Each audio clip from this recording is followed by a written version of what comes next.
Good evening and welcome to this week's episode of Coach's Corner. My name is Dwayne. Dwyer. I go by the Mindset Coach.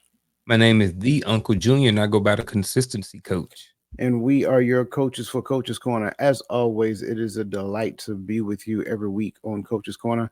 And like I always say, if you're here and you have no plans on taking this information and use it to your advantage so that you can create a better life for yourself and the people that you love, then you might be in the wrong place. But if you desire to take this information, apply it to your life, and grow, be better, and do better, so that you can serve the people that you care about the most, then you are in the right place. And I think it was destined for you to be here today. So without further ado, let me speak to my brother, the consistency coach, the Uncle Junior himself. Brother, how are you doing on this beautiful evening?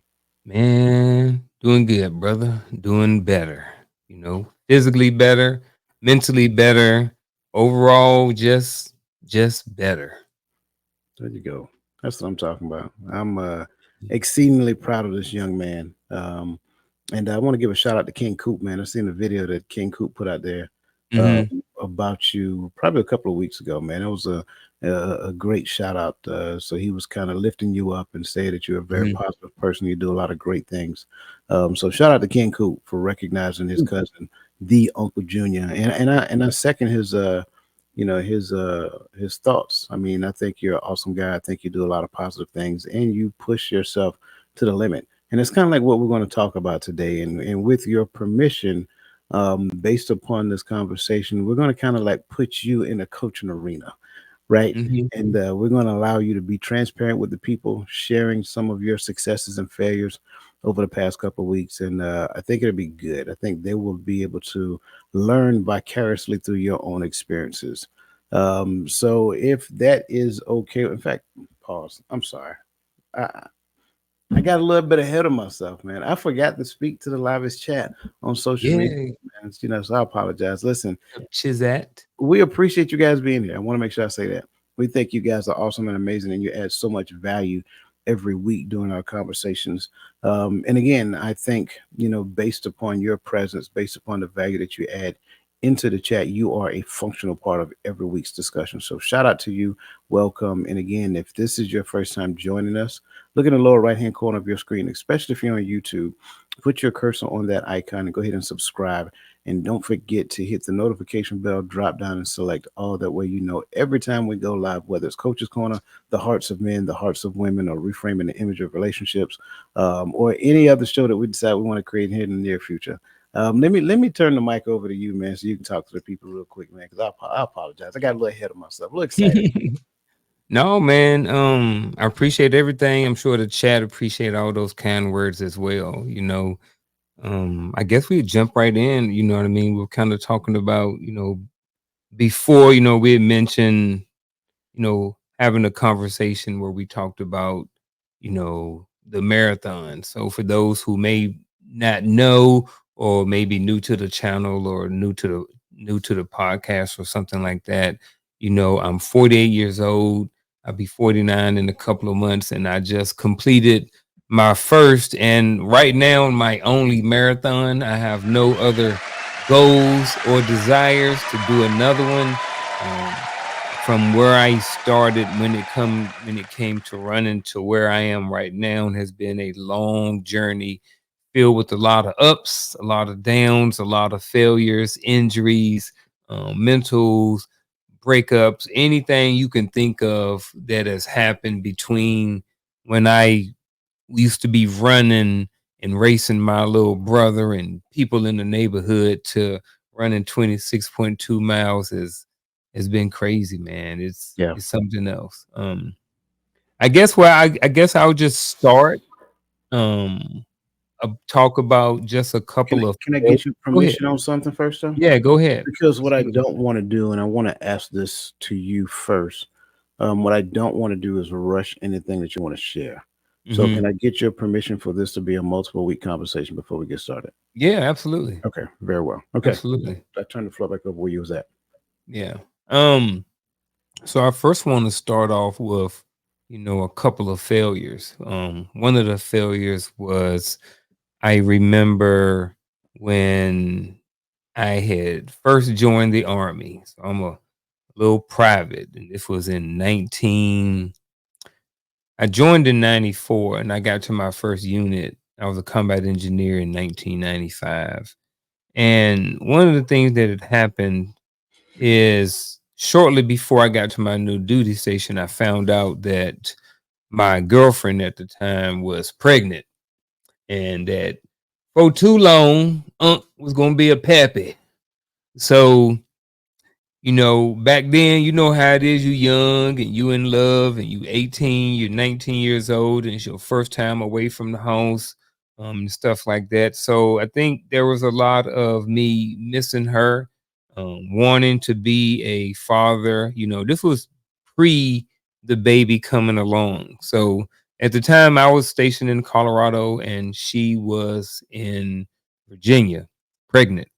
So there were some APFTs that came along. That's the fitness test and 2 mile push-ups, 2 mile sit-ups, and 2 mile run. Well, I did good on the 2 mile push-ups, did good on the 2 minutes of push-ups, good on the 2 minutes of sit-ups. But I was like, you know what? I'm out of here. I'm trying to get home. If you failed 3 APFTs, somebody gonna write you a letter and you can go home. So I failed one. I think approximately 30 days later, I failed two.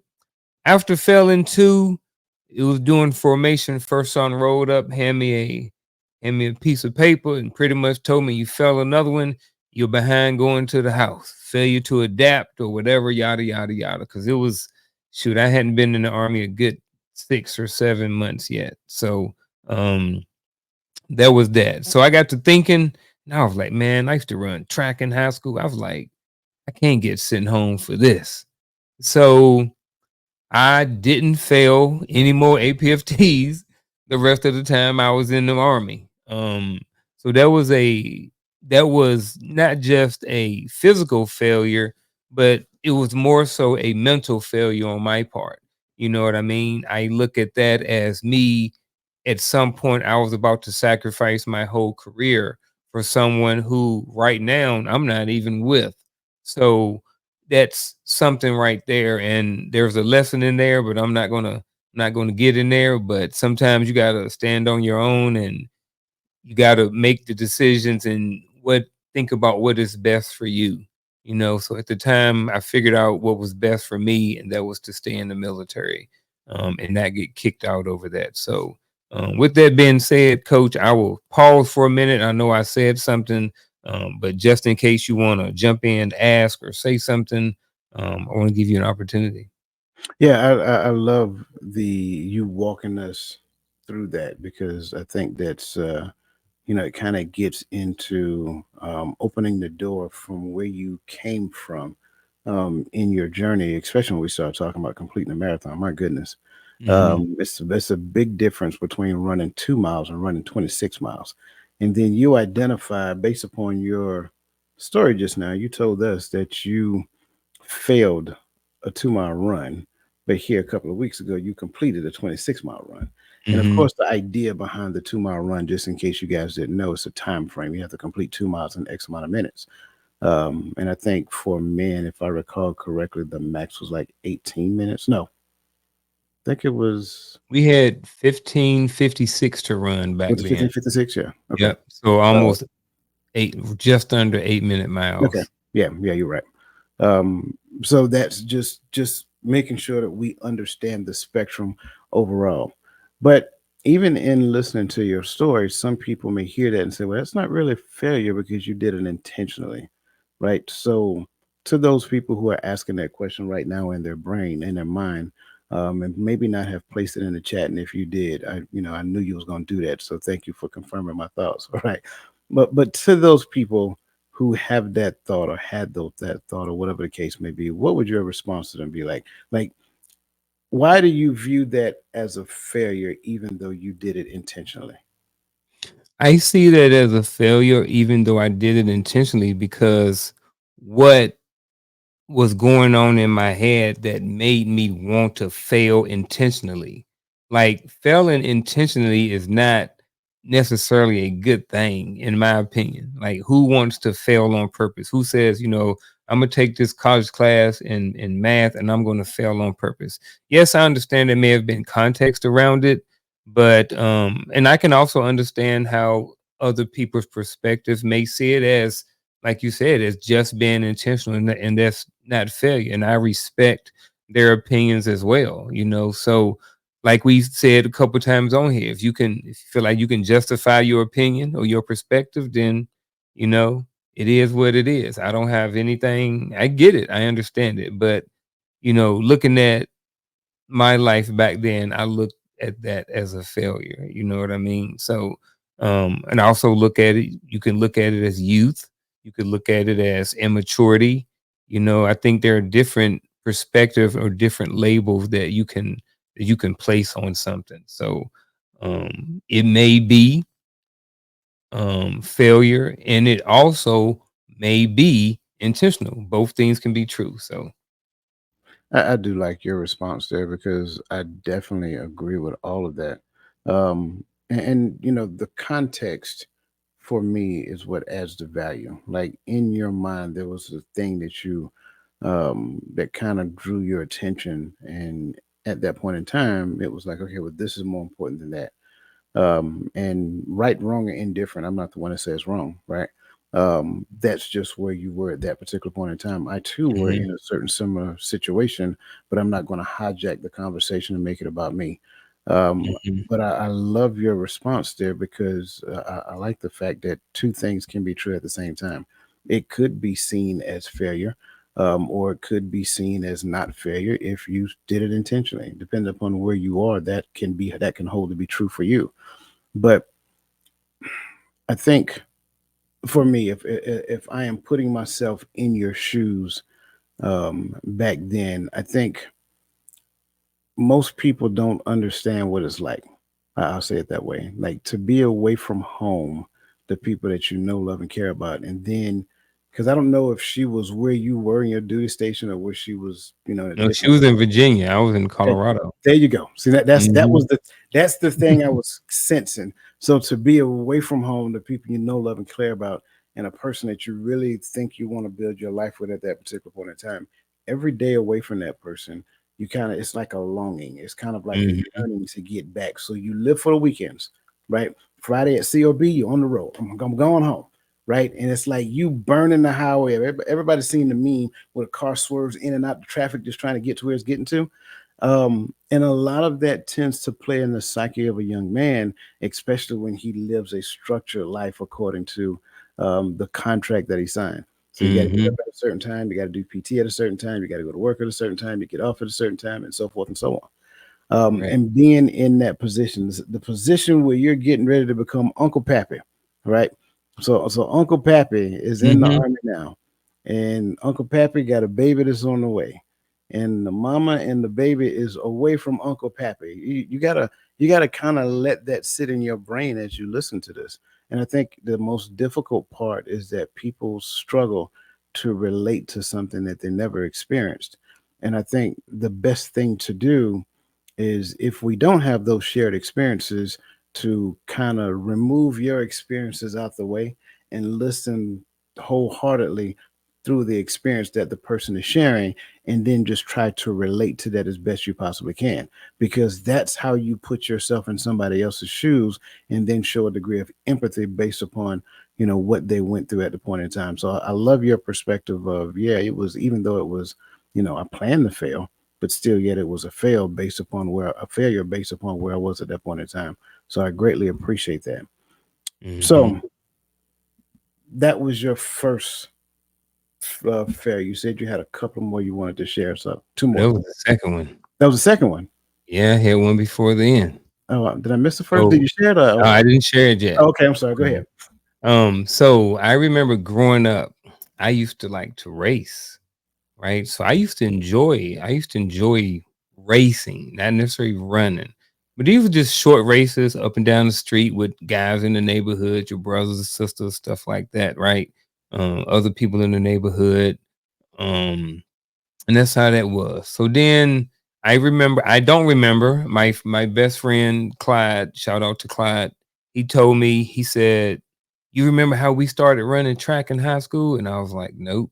He said, "You was like, hey man, I guess there was an announcement that came on the intercom or something." And then I was like, "Hey man, let's go off for track." And that's what happened. Clyde eventually went on to get a 4-year scholarship at a university, and he's in the Hall of Fame at his college. So he Mm. was inducted a few years ago into the Hall of Fame. He lives about 35 minutes away from me. He was the best man in my last wedding. That's my man, 50 grand. Um, but my path, when we were in high school, he ain't gonna say this, but I used to be faster than that joker. Like I used to wear him out, right? This was in the beginning, Sure. but because I had a lot, I was fast. I had a lot of natural speed, but Clyde worked, right? So he worked hard. So I was at track practice. I was just playing around, talking to the girls, just doing whatever, just doing the basic. I didn't work hard. Yeah. Eventually, Clyde became the best, at his event, which was the 400 on the team. So what ended up happening was, like I said, Clyde ended up going on. I ended up going to college for a semester, not for track, because I didn't work hard at track. I was just out there. I was competitive. When our district, Clyde was first, I came in second. We ended up going to the state track meet. I was in the 4x1. We ended up getting sixth. Because there was a 100. That 400 I was decent at it, but Clyde ended up coming in third in the state. So I say all that to say that my high school years were a failure because I didn't work hard, I didn't train hard, and because of that, I probably could have went to college and gotten a scholarship and all these different things, but I failed because I didn't do anything. I Mm. sat there on my butt. I did the minimum amount of track practice. I did the minimum amount of work. I did just what I needed to do to kind of sort of be on the team, and just kind of go off my natural talent or my natural ability. But your natural talent and your natural ability is only going to get you so far. So even in, back in high school, when I started looking back on that, there was a failure because I could have done something with it. Now, again, yes, my life turned out the way it was supposed to be. So two things are true. Yes, maybe that's what it was supposed to be. However, that's still a failure for me because I know what I could have done if I would have applied myself. If I had, and a lot of people agree with me right now, if you had the mindset that you have right now, when you was 14, 15, how far further would you have been? A lot of us would have been. But I didn't have that mindset then. You know what I'm saying? But just looking back, I think that was one of my failures too. Yeah. Um, and I guess leaping back forward, I ain't gonna get too far, but I just want to plant a seed and put a pin in after that. When I got in the military again and I was running and stuff like this, I never liked running. I freaking hated running. Hated running. The only thing I want to run, I ain't want to run nothing over a lap. So I didn't like running. And there was a point in my career where I started to like running. But if you want to go back to the high school and you want to explore that or open that some, let me know and we'll go back right there. So again, I want to pause along here to give the chat maybe an opportunity to ask a question or something like that, or to not give too much and still give you an opportunity to speak. Because sometimes you can talk too much and then everybody forget everything you said. So No, you good. I got my trusted notebook over here. okay, I saw Um, you over there writing. yeah, shout out to Clyde, man. Clyde did his Yeah. thing. You know what I'm saying? We're happy, and I think that's the thing that we have to really get good at doing is celebrating somebody else's success, Hmm. especially when it doesn't include us. Like we're quick to celebrate somebody else's success if it includes me, but why not get to the point of just celebrating somebody's success because it's a success for them, even if it doesn't include me? Yep. Um, I love your point of view as you talk about, how your mindset was one thing and Clyde's was something totally different. And to your point, you're absolutely right. I don't know anybody today I tell you what, let me not talk about anybody. Let me talk about me. I Yeah. agree with you 100%. If I had the same mindset back then when I was 18 years old that I Sheesh. have right now, oh my goodness. I mean, I Mhm. would just whatever. I'll sign whatever it is I want to sign. Yep. It would have been golden. Um, Again, playing advocate. I don't even want to bring the devil into it, but playing advocate. There's somebody who's listening that says, "Well, college isn't for everybody." Right? Sure, you could have gotten an athletic scholarship to a school, whatever that looks like. But what if I have that natural talent, but I just don't want to go to school? Um, could that still be perceived as failure? Your thoughts? If I had the talent and didn't wanna go to school. Yeah, let's just say you know what I mean, like you said, you was faster than Clyde, so you Mhm, had the talent.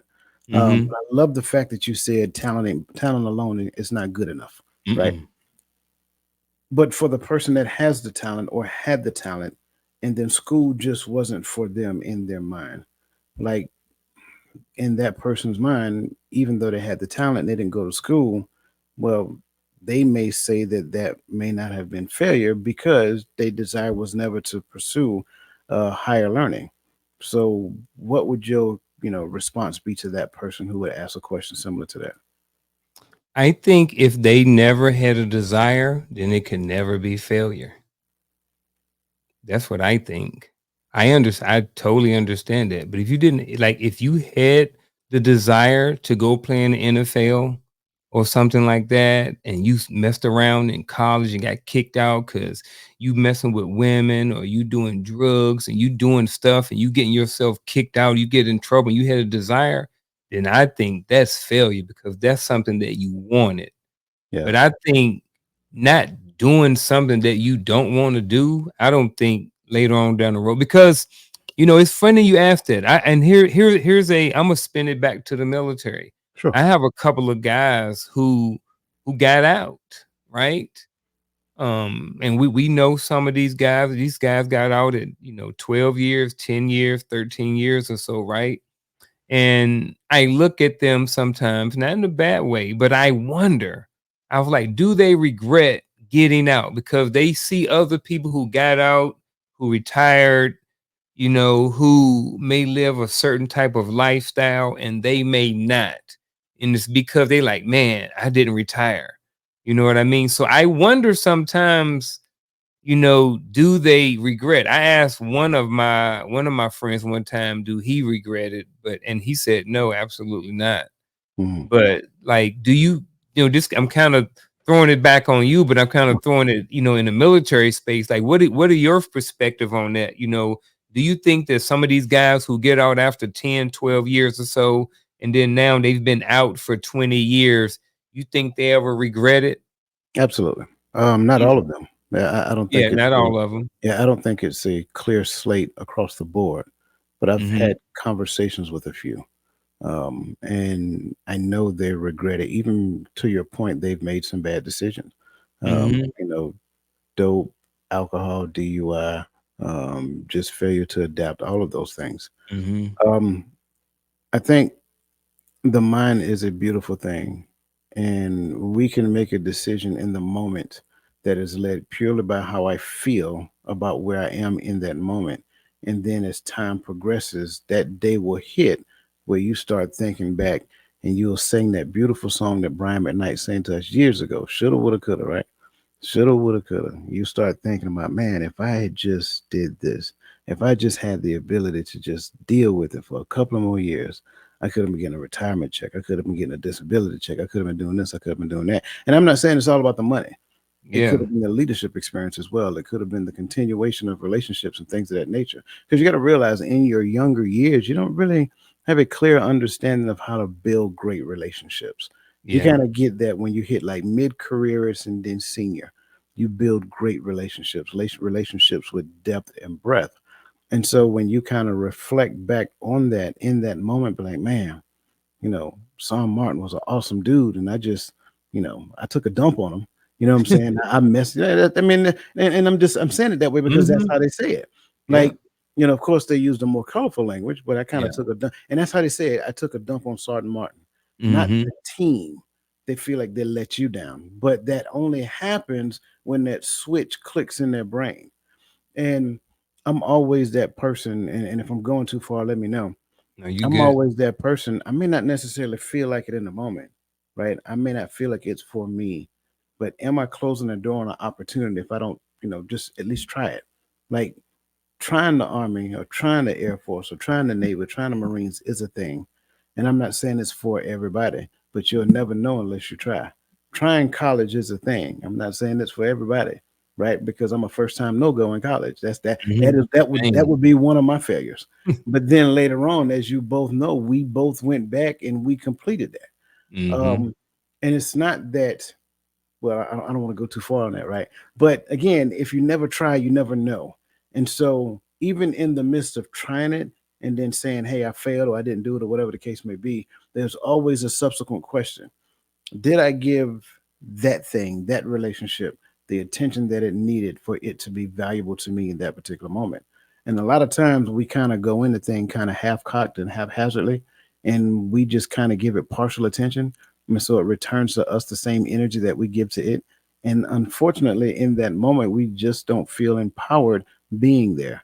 Now, if anybody heard what I just said, I may have saw, excuse me, I may have closed the loop in your head about failed relationships in the past, failed tasks, failed careers, whatever that looks like. Um, so anyway, I'm sorry. Like I said, I got a little long winded on that, but I hope I answered your question. Yeah, absolutely. I like you said depth and breadth. It was something else I pulled out of there, but then I forgot real fast. But I did wrote down Brian McKnight too. Need to go Brian back and McKnight, man. yeah.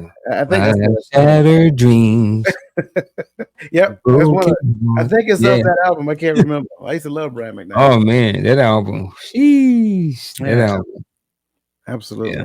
That album. Um, Before what you was I going? continue, before Yeah, yeah. before you continue, if you're listening to this again, this is a trend. I'm telling you right now, this is a transformational conversation. If you would be so bold, and it's not for airing your dirty laundry. If you feel that way, then don't do it. But share some of your past perceived failures as well. And I'm saying it that way intentionally. Share some of your past perceived failures in the chat because I want everybody to understand that no one is without. I don't care who you we can walk around all we want to thinking we got it all together, but I don't care who you are. You got multiple layers of failure in your life. And I hats off to Uncle Junior for being bold enough to have this conversation after completing a major event. Like it would be so easy for us to talk about the end state right now, but it was his decision to want to go all the way back. And I think that's important. So hats off to him. And again, to you in the chat who are going to share your past perceived failures, please do. Please go ahead, sir. And again, thank you for anybody who puts their information in the chat. We appreciate you being vulnerable enough to and feeling like maybe this is a place where you can even share that information. So I appreciate you. Just co-sign and add to what Coach said. Um, I'm gonna move a little bit forward now, and I'm going to talk about just being in the military and just some of the um, reasons why I didn't like running. Um, I didn't like it because we had to do it all the freaking time. I was used to running nothing. Only time I ran miles was in high school when we had to do mile repeats. We might be doing 3 miles. Yeah. So the purpose behind that was the first mile was just a warm up mile. You might do that at 50%. You warm, take a little bit of break, and then you run your fastest mile after that. That's your mile. Then you take another break, and then you run your third mile at 75%. So we might did that twice a season or something. It was like early in the season, but I didn't run long distance, so I didn't like running them because just like anybody out there who don't run, as somebody who do run, running freaking hurts, right? Sometimes 1 mile hurt, sometimes 2 miles hurt, definitely 26 miles hurt, but the first 2 miles hurt for a lot of people, and at a point in my life, those 2 miles hurting me too, you know a couple of years ago, 2 miles was hurting me, so when I had first started back running and stuff like that again, I had to deal with all of those pains to go through it. But when I was in the military, I just didn't like running.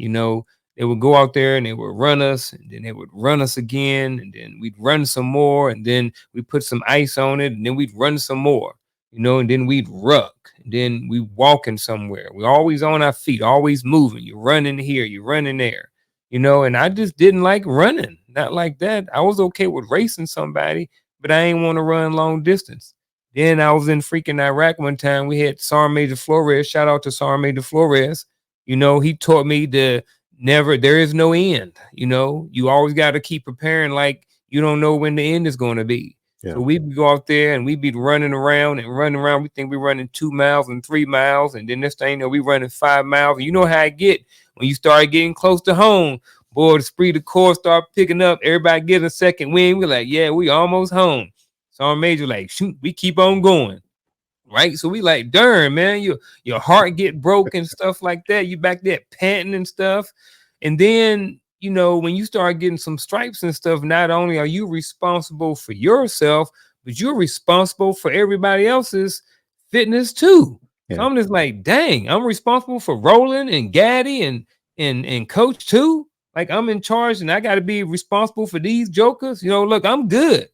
But if they ain't good, I ain't good. Yeah. We had policies in the military that, if you score 280 or above and you E4 and below, you ain't got to come to PT. You could come to formation, then you can go and do your own thing. It's certain units. But if you was an NCO and you had Joe, if your soldiers, if I got a 280, I still got to be there. If Coach Roland and Gaddy hadn't done if they ain't got a 280. Mm-hmm. So it's like, what should I work for 280 for? So I went through that mindset, you know. I just didn't like running, you know. Um, but here's when I started to like running. And I'm tell you right now, I still don't love running. I am not passionate about running at all. I am not passionate about running. I am not a runner. Just FYI, running is not my thing. It is something I do for whatever reason that we'll get to later on down the road. But here's how I started kind of sort of liking running. Iraq, my first deployment. This was 05, 06.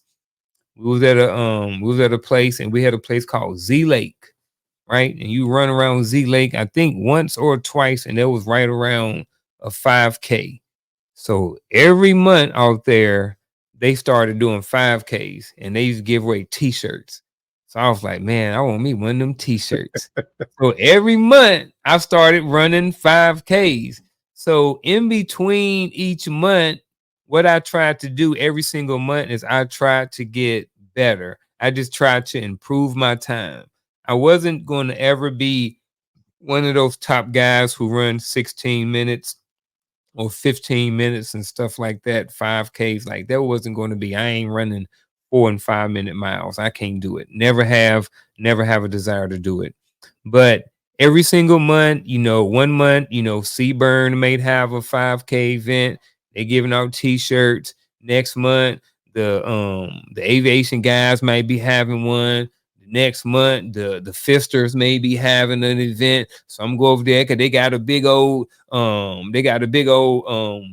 some kind of tank on there that's going to shoot a long way. I don't know, whatever y'all do over there, lanyards and I don't know, but the shirt looked Barbecue. cool. Barbecue. That's what that barbecue. What is that? Barbecue. Barbecue. Barbecue. I'm sorry. Go ahead. Okay, barbecue. But like all of these shirts were cool and they have all their different units on it and they have cool pictures and stuff. And you sign up for the events, and I don't think they were free, but they might have been like $10 or something like that. They was really cheap. There wasn't expensive events or anything like that. So you sign up for them and you get these events. Honestly, they might have even been free. You might have just had to sign up for them. Yeah. So each month, man, I started running these 5Ks and started getting faster and faster and started getting more and more t-shirts. And that's how I started developing my little like for running. Fast forward a couple of years, maybe 7, right around 2010, I moved here. I moved to Raleigh and I started teaching ROTC at NC State. That was a good thing because I had kind of lost the little like I had for running Mm-hmm. because some time went by, I'm 86, started getting a little lazy around certain things. But then I started getting who a little bit when I came here and started working for retired now Cassar Major Al Lampkins. And this Joker was squared the heck away. He was an E8 when I met him.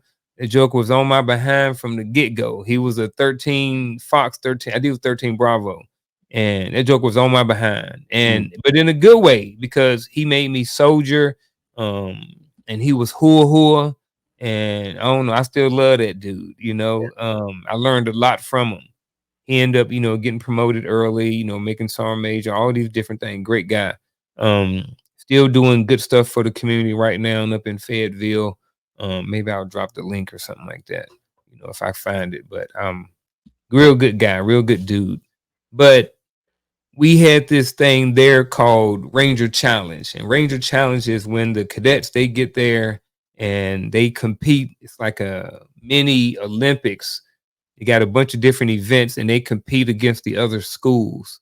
So somebody got to train these jokers. So that was Sergeant Lampkin's job. And I wanted to tag along because Yeah. Sergeant Lampkin was a freaking stud. And um I was drawn to his leadership. It Yeah. was hard, but I was drawn to his leadership. So in a sense, I kind of wanted to, he was a combat arms dude. I was aviation. So I wasn't combat arms since my first 3 years. So he was the first like real like hard NCO I had in a long time. And Sergeant Major Lampkins used to, he was fair and impartial and but he was hard and he was a very good leader and I learned a lot from him. But so like I said, somebody had to train these cadets. So it was Sergeant Major Lampkin's responsibility, but I tagged along. And so that means I had to get good at a lot of stuff. We would go out there and run in the morning, do PT. I was sucking. I couldn't hardly keep up and stuff like that at first. So I had to get better at the end of the day. I had to just keep getting better and better and better. And that is kind of sort of when I just started liking running again. And then I signed up for a Krispy Kreme run. And they have that here every year in Raleigh in February. I might run it. I might run it in February. I haven't ran it in a long time.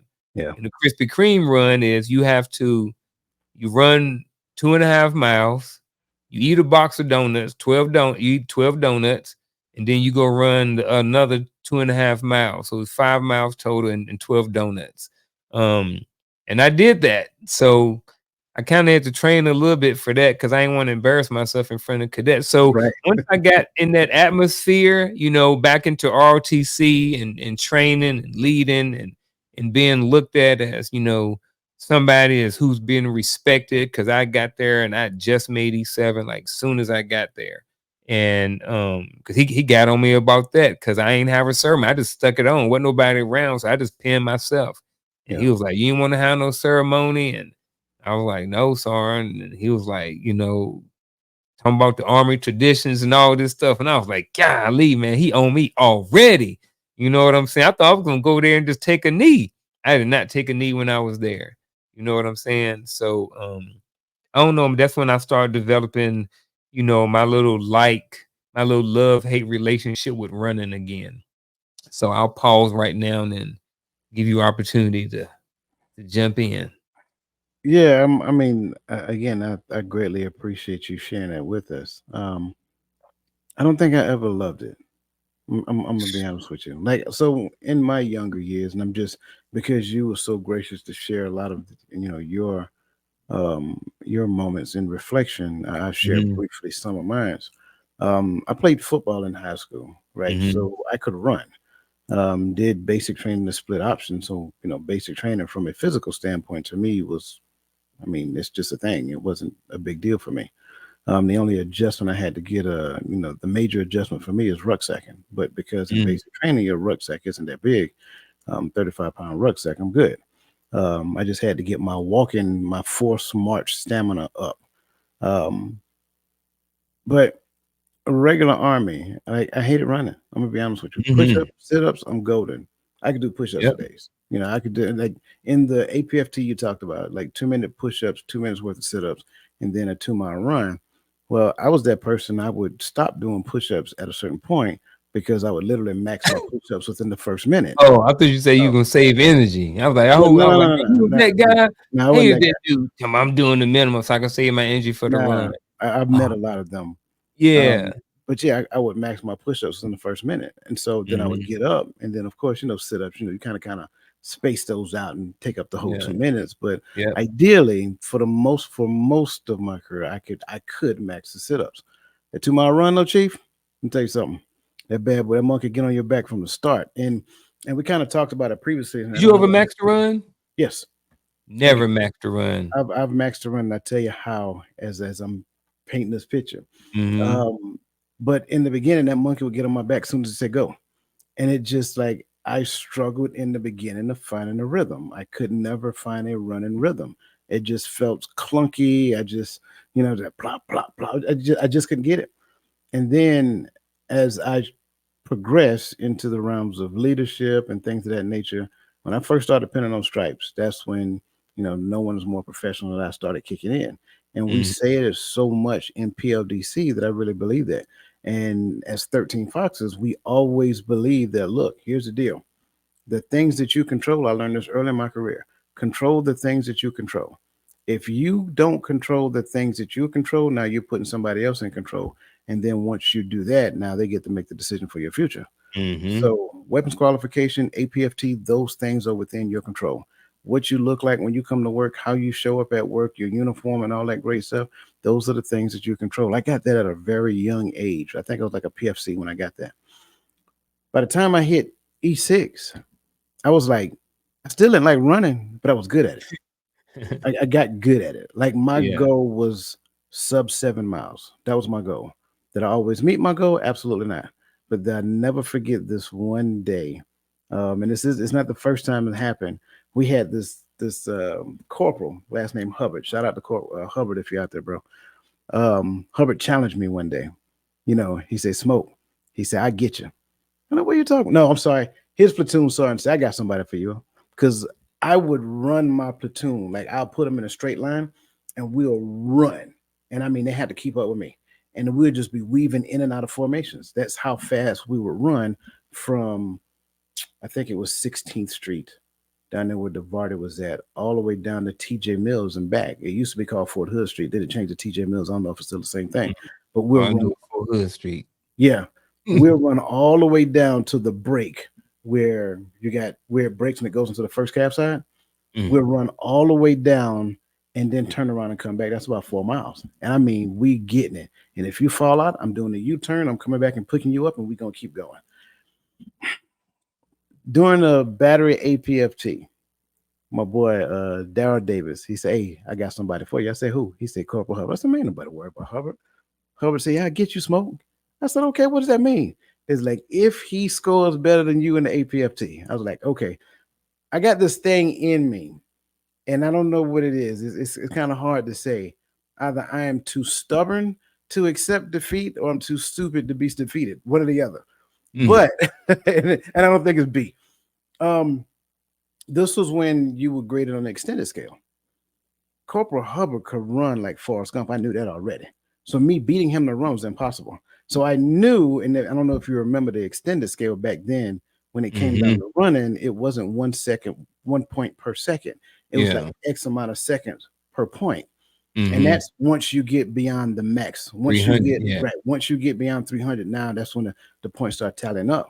But I knew push-ups were one for one once you get to the max. And remember, I told you I maxed my push-ups in the first minute. Mhm. Man, I must have knocked out like 100 or something push-ups that day Mhm. because I knew I had to build a lead. And Mhm. I maxed my push-ups, I maxed my sit-ups. I knew because I had the numbers in my head already. So I knew when I was doing it, I did it. Next thing you know, it's time for the run. And I don't know what it was. I guess the wind was blowing just right that day, and the monkey said, "I'm gonna leave you alone for this and go and do your thing." And I ran a 12, I think it was like a 12:37. Mhm. But remember, my goal was sub sevens because Mhm. 7 minute miles will put you at 14 minutes. Sub that, I mean, Mhm. you're winning at that point. Well, I think it was 12. I want to say it was like 12:40 was the max for the run. So as long as I hit the max, I was good. All those extra push-ups count. So I think I may have beat Corporal Hubbard by like 10 points. Mhm. But we joked it off, we laughed about it. But at the end of the day, it was friendly Yeah. competition. Like I wasn't gonna do anything to them. They wasn't gonna do nothing to me. Yeah. It was just like that's how we competed in the army. It was fun. I still didn't like running though. I never Mhm. I could do it, but I think I did it because of my understanding of leadership because we're supposed to lead from the front. How can I ask my soldier to do a thing that I'm not doing? And if they see me do it, it kind of motivates them to do it as well. So yeah, it's just kind of like my reflection of it. And I love the fact that you brought that in, that you had to develop that love for running, because I sense that as well. Like you was teaching at Cadet Command, I teach at the Cyber Center of Excellence, and it's like a degree of competition that Yep. the students still want to have with you. So it's like Mhm. being in that leadership position. Like you don't want you still got it. Like yeah, Yeah. but you don't want them to see you lagging behind. So I love the fact Yeah. that you brought that to the conversation, man, because I think most everybody has that. Like you don't want your kids to see you not be the best version of yourself. But Yeah. eventually you realize that well, it helps them for me to be vulnerable and share with them that I struggled when I was your age as well. And when I got Mhm. that as a leader, you know, person out here, saw first class Dwyer, he's going over 300 in APFT. You know what I'm saying? This, that. No, no, y'all didn't know who Private Dwyer was. Let me tell you about this, Yeah. right? Different So person. absolutely, absolutely. So I love the fact that you mentioned that because when you talked about Sergeant Major Lampkin, one of the things that you said in so many words is that you was drawn to his leadership. Yep. And I think that's important for every person out there who like is in a leadership position or just have people who look at you as a leader. It's something about you that's within you that really draws that person. It's not the thing that you think it is in most cases. It's something you can't put a finger on it, but it's there. Mhm. I've been talking long enough, man. I'm stealing your thunder right now, and I don't want to No, do you that. ain't, man. I'm over here listening too. You know what I'm saying? Yeah, man. Oh man, where should we go now? We talked about the army, talked about me starting to like it again. Um, Well, I think this is kind of like a point we may have to put a pin. It's up to you because right now we're at about 47 minutes. yeah. So wherever we go now is your call. We can go a little long, but I don't want to Mhm. keep them too much longer. No, I don't want to go. I don't want to go a little longer. I'll just I guess I will end with, and then we'll pick it back up on the Sure, next on part two. I absolutely. guess I'll end with maybe a reflection. I'm trying to see if I want to See, reflect man, on all of that that's stuff. why we get along so good because that's exactly Yeah, what I was thinking. Let me yeah, just ask the self-reflexive question. yeah. Real quick. Absolutely, yeah, You talked about some things. You talked about running track in high school, and you mentioned our man Clyde. Again, shout out Clyde, man. Good to. I'm happy to hear about your success, brother. I hope you're still having success, whether it's running or whatever it is. Right? You mentioned when you were in the army how you intentionally failed the APFT because you were getting ready to be Uncle Pappy. And then you mentioned that you didn't like running in the army because they did it all the time and things of that nature.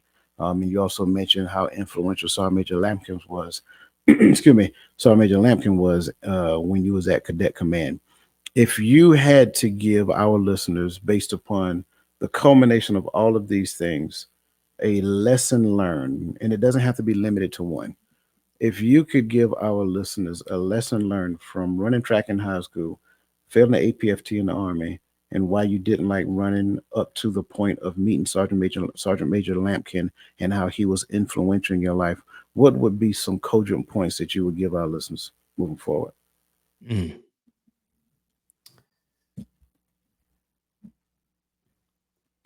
People always say be real, right? But what does being real really mean? You know, in my opinion, being real with yourself is being honest with yourself. So, like Coach said, he asked people, if they would, felt like sharing to drop, a failure, something they perceived as failure in their life in the chat. We all are gonna fail. That is part of it. Um, how we deal with it is another thing. So I think first of all, we have to be real with ourselves. You know what? Accept the fact that you know what? This was a failure. You know, it's okay. You know, sometimes it's okay. Um, Ask yourself again, why did I fail? And then I think after that, you need to figure out or come up with some sort of plan or goal and then be consistent with that so you don't revisit or continue that failure that you've had, you know? So I guess what I'm saying is this: if I fail at the APFT, right? I'm gonna go back to the Army part. I failed the APFT. At some point, I had to get with myself and I say, hey, look, bro, you got to be honest with yourself. Do you really want to get kicked out of the military over this? Or do you really, are you okay with accepting that? Are you okay with going back home after 6 months and people saying, hey, man, I thought you went into the Army? Man, I was, man. Why you home? Man, I failed to run. What, man? You fast as you is? Man, you was on the track team. I couldn't deal with that. I didn't want to have to deal with that when I went back home. So that's part of the other reasons why I stayed in. I can Yeah. tell you that part. But that's part of it. It's being real with yourself, having that conversation with yourself. After that, I had to come up with a plan. How am I going to be okay staying here in Colorado, staying here in the Army while my girlfriend at the time and my unborn child is in Virginia? How am I going to deal with all of this? So that was the planning part. And then I had to be consistent with that plan until things changed or until whatever it is adjusted or changed it, whether we got married, whether we broke up, whatever in the future.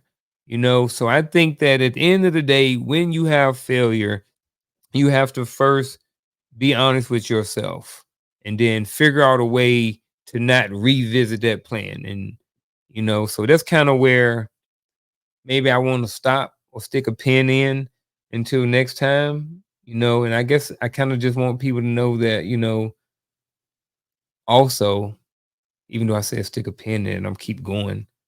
Um, Sometimes you think about something else real quick and it just pops in your head is that what's that, man? Failure is not the end of the world. Failure does not define who you are. Even though I failed that APFT, that didn't define who Unc was. Even though I failed in high school, it didn't define who I was. So just because we have a failure in life, in many cases, those are isolated incidents. And not all the time. Some of these things is habits, and some of y'all, but I ain't gonna go there. But failure is part of life, is something that happens. Everybody goes through it. And what you learn from it is the most important thing when it comes to failure. Mm, that's good. I want to kind of rehash your points just to make sure that everybody got them because you went through them, and so man, you went through them, right? And I Mhm. want to kind of give them the opportunity, if they're writing, to write them down. Um, Point number one was be real. In Yep. essence, be honest. And I have a saying: if you cannot be honest with yourself, then you'll never be honest with anybody else. Um, and one of the things that came to me when you mentioned being honest is don't make excuses. If Mm. you make excuses for said perceived failure, then it's going to be very difficult for you to accept the level of honesty that's available. Honesty is available at every waking turn, but the more excuses that you make, the further honesty move away from you because you're not first being honest with yourself.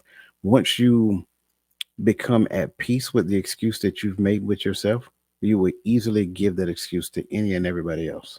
Yep. Um, Ask why you failed. I love that question because it makes you think into your thought process when you were doing a particular thing. And I love your transparency. Like, I'm away from my girlfriend, she's pregnant, I don't really want to be here. I want to be there where she is at, where she's at. And it's real. That is honest. Like I know for a fact that that is a real thing that a lot of young people deal with, especially if they have, a very serious relationship coming out of high school, and now they got to make a business decision for their life. Um, Mhm. your girlfriend or your boyfriend have no obligation to follow you based upon your plan. So now what are you going to do, right? Um, Point number three is create a plan. In my mind, when you said create a plan, because I'm the mindset coach, um, Mhm. what mindset do I need to adopt? Because now you made a decision. Like I don't want to go home and people like, man, you got kicked out of the army because you failed to run. You Mhm. can run. We know you can run. We've Yep. seen you run. I don't want to. I don't want to have to face that kind of pressure. It's easier to stay here and just deal with this, right? Mhm. That is a reality. Um, so, what mindset do I need to adopt to support me staying here and dealing with what the army is going to dish out? The fact that my girlfriend is not here. What mindset do I need to adopt to make this decision now okay? And then point number four, develop the discipline to maintain that particular mindset and see it through all the way to the end. Did I get them right? Yep. Okay, very Absolutely. good. I like that. I like that. Here's the thing I want to offer, and he don't know I'm about to do this. So either he gonna curse me out afterwards. He Let's don't know do I'm it. about to do this. Because we issued a goal, and the goal said that we would have a after show conversation about what we talked about. Now, here's the thing. I want to moderate the conversation because I don't want to spill into the conversation that's going to happen next week. So we can only have conversation about your perspective of failure and some of the life challenges that you're dealing with, right? Sure, you can ask some questions about anything that he shared with you, and I don't think he will mind responding to those or even tapping into some of his thought processes as it pertain to it. That's I leave that up to him to decide. And if he say no, then it's the answer is no. But here's the other side to it. We can talk about his life or we can talk about your life. I think we'll get more value in you talking about yours based upon some of the things, some of our shared experiences, coupled with coaching practices and things of that nature, lessons learned, so forth and so on. So that's the thing I want to present. I want the people who participated in the goal, I want to give you the floor so that you can come up on stage with us and we'll do a link for this so that you can come up on stage with us and ask your questions based upon everything that this young man has so graciously presented during this conversation. Is that okay with you, Unc? Can we do that? Absolutely. There you go. So there you have it, straight from the You horse's gonna do mouth. it on StreamYard or we doing it on TikTok? We're gonna do it on StreamYard. Okay. I can't. I can't on StreamYard. We can control who comes in. On Mhm. TikTok, I really can't unless we do it in the subscription, and I don't want to do that there. I have that preserved for something else. So that's the key. We will give you the StreamYard link immediately following for those people who actually participated. And that probably is going to come to you via email. So look out for that. If I don't have your email, make sure that you send me a message. You can send it to info at totalmindsetshift.com. One word, totalmindsetshift.com. Info at totalmindsetshift.com. You can send me your email address there or whatever, and I just respond with the actual link to get into the StreamYard. So, with that being said, brother, do you have any last words that you want to give this amazing audience? No, man. I wanna yes, yes, yes, yes. What if someone is out there right now and they're looking at this and it's like, oh man, I didn't participate or I didn't, respond to that question earlier in the show, but I want to still um I still want to be a part of this. What do we what about those people? Great question. If I'm not mistaken, the goal should still be up. It should not expire until the end of the show. So Okay. that being said, they can still have time to participate. Okay. So that's it. That's the I answer. like it. There you Yes, sir. go. Me too. Mhm. Listen, as you guys always know, it is an honor to be able to come before you every Tuesday evening and share, our perspectives of these talking points. Again, there's more than one way, and I don't want to say skin a cat because we might offend somebody if we say that, but there's more than Mhm. one way to do a thing, right? We're not saying that our way is the only right way to do it, but if you pay attention, we focus on mindset and consistency, and the variations that you find within mindset and consistency is yours to choose. All you have to do is adjust your mindset, like just said a few seconds ago. Find the mindset needed to adopt whatever it is that you want to do, and then find the level of consistency within that. So I think those are great parting words. So that being said, for you guys who participated in the goal, we will see you in just a few minutes. Other than that, listen, you guys, let the best version of yourself be a blessing to somebody else, and we will see you again next week right here on Coach's Corner for part two of this young man sharing with us his plight to competing and completing and competing when it comes down to doing his first marathon. So you guys have a great evening.